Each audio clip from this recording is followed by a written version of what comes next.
I recently had the great pleasure of being on the podcast Gender Reveal, and host Tuck Woodstock asked me a really important question. What is the difference between a trans voice teacher and a speech-language pathologist?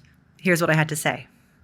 And can you explain the difference between what you're doing as a voice teacher and like a speech-language pathologist? So there's not a big difference, to be honest. I would say speech-language pathologists, they can work on trans voice alteration, and some of them do, but a lot of them don't. So a lot of speech-language pathology programs never cover trans voice alteration because it's like a funny thing where it's not really a pathology, right? Like SLPs work to solve problems. Like you come in and say, I have this dysfunction, and they say, okay, let me fix it for you. Like that can be a lot of things, right? For them, that can be a cancer. You could have like cancer of the voice, and they would work with a doctor, with an oncologist to help you with that.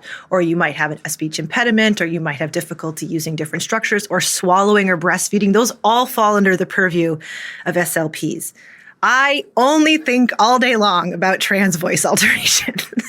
So in a lot of ways, I am more qualified to teach this particular subject than SLPs. And in fact, now I also do a teacher training program where my intention was to teach singing teachers like me to pivot into this space because I think we have a serious lack of teachers in this space. Mm-hmm. But a lot of SLPs come and study with me also because they didn't necessarily get it in their program, or they did get a little bit in their program and they want a little more.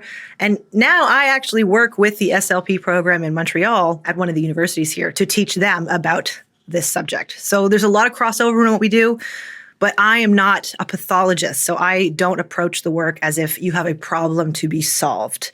For me, it's more about, here's a fun tool you can use to express your gender if you want to. It's more about exploration. It's an exploratory process.